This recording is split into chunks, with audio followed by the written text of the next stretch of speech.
சோழரின் புத்திரன், ஆதித்த கரிகாலன் மற்றும் குந்தவை விராட்டியின் சகோதரன், வந்தியத்தேவனின் சிநேகிதன், திருவாரூர் தியாகராஜ பெருமானை வழிபட்டு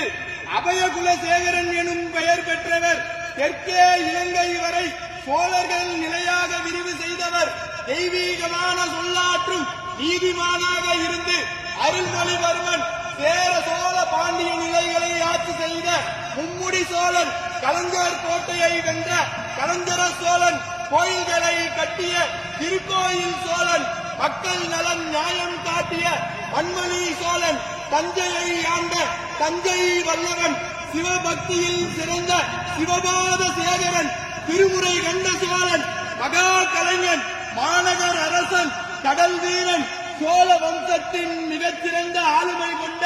தெய்வீக அரசன், நம் பெரும்பாட்டன் பேரரசன்